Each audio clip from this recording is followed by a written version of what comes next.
नमस्कार दोस्तों, आशा करता हूँ आप सब कुशल मंगल हैं। फिर से दोस्तों मैं आपका साथी मनीष स्पिरिचुअल सीए चैनल में आपका स्वागत करता हूँ। तो शुरू करते हैं एपिसोड 19 चैप्टर 1 श्लोक 27। तो शुरू करने से पहले दोस्तों आपसे निवेदन है कि अगर आपने अभी तक हमारे चैनल को सब्सक्राइब नहीं किया है तो बेल बटन दबाइए और चैनल को सब्सक्राइब करें। तो शुरू करने से पहले हम अर्जुन की मानसिकता में बदलाव को देखते हैं। अर्जुन कौरवों और खासकर दुर्योधन के दुर्व्यवहार और अत्याचार से अत्यधिक क्रोधित था।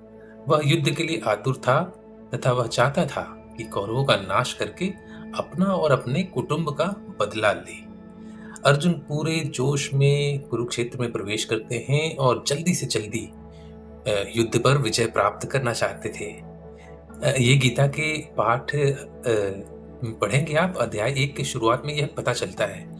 लेकिन धीरे-धीरे वह मोह माया से ग्रसित हो जाएँगे और इस श्लोक में भी अर्जुन अपने बंधु-बांधवों को युद्ध स्थल पर एकत्रित होकर देखकर उनका ध्यान पहली बार युद्ध के भयंकर परिणामों की ओर जाएगा। अर्जुन एक महापराक्रमी योद्धा थे जो युद्ध लड़ने के लिए आतुर थे और पांडवों के प्रति किए गए अन्यायपूर्ण व्यवहार का प्रतिशोध लेना चाहते थे। तो अर्जुन के मन और स्वभाव में सद्भाव है, सहृदयता है और उदारता भी है। तो कुनबा या परिवार क्या होता है, इसकी भावना अब धीरे-धीरे अर्जुन को समझ आ रही है।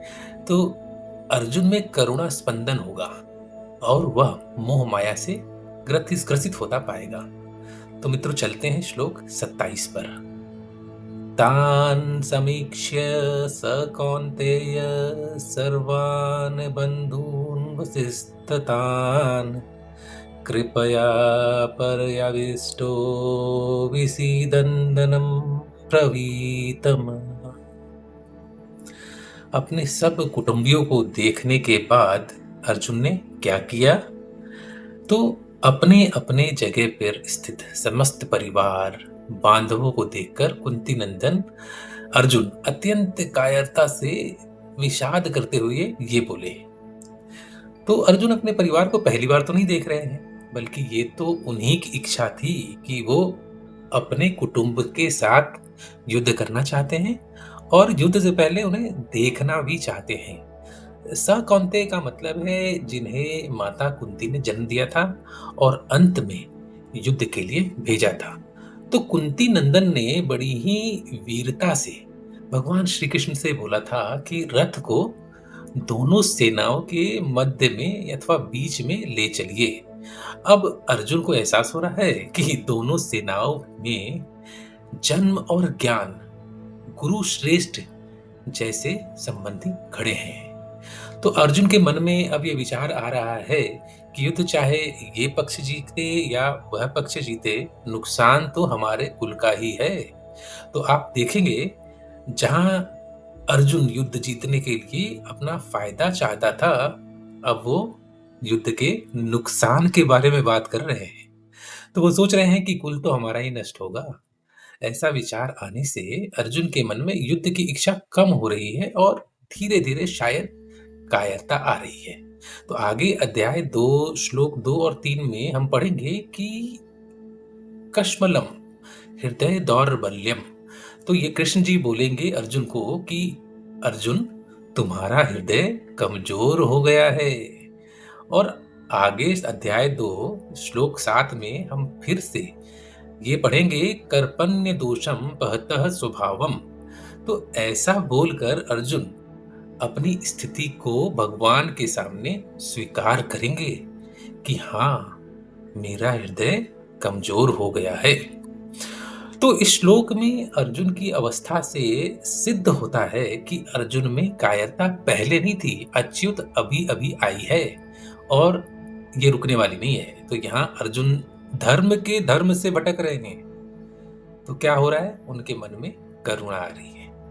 अर्जुन युद्ध के परिणाम को सोचकर बहुत दुखी हो रहे हैं और अपनी बदली हुई अवस्था से संपूर्ण ब्रह्मांड तथा श्री कृष्ण जी को परिचित या अवगत करा रहे हैं। तो आप लोगों ने मित्रों जेके राउलिंग इंग्लिश लेखक का नाम तो सुना ही होगा। ये वही लेखक हैं जिन्होंने हैरी पॉटर लिखा है और उन्होंने कहा है कि सच और झूठ में केवल साहस और कायरता का अंतर है। तो ये शब्द ऐसा नहीं कि इन्होंने आविष्कार किए हैं, ये तो सब श्रीमद् भागवत गीता में है। युगों युगांतर से इन शब्दों का महत्व है।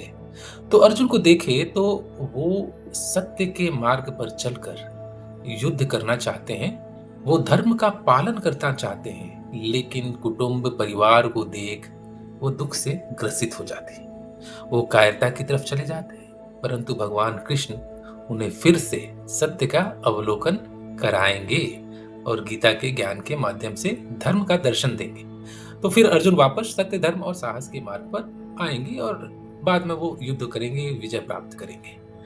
तो निष्कर्ष क्या है इस श्लोक 27 से? तो क्या सीखेंगे हम अपने व्यवहारिक जीवन से इस श्लोक से? सत्य असत्य तथा साहस और कायरता सब समय और परिस्थिति पर निर्भर करती है।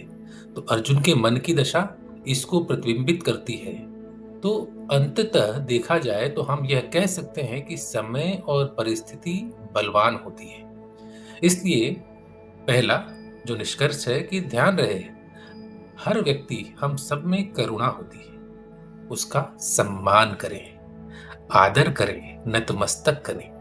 तो कृष्ण जी ने अर्जुन के मन की करुणा का सम्मान किया। दूसरा निष्कर्ष क्या है? हमें ध्यान रखना है कि अगर हम विषम परिस्थिति में हैं और यदि हमें पीछे हटना है, तो फिर मित्रों सही समय पे 2 कदम पीछे लेना ही फायदेमंद है, देर नहीं करना है। और तीसरा निष्कर्ष है कि साहसी व्यक्ति भी कायरता से ग्रसित हो सकता है और दूसरी बात है कि कायर व्यक्ति भी साहसी हो सकता है। तो दोनों ही चीजें हैं। तो 3 निष्कर्ष हमने देखे और इसके साथ ही मित्रों मैं आपसे विदा लेता हूं। दुख और सुख हमारे जीवन में सदैव आते रहेंगे। समय हमारे लिए अच्छे भी होंगे और बुरे भी होंगे, परंतु ईश्वर से प्रार्थना है कि हम सब सुख का सदैव अनुभव करें। जय श्री कृष्णा और मिलते हैं नेक्स्ट एपिसोड में दोस्तों। जय श्री कृष्ण।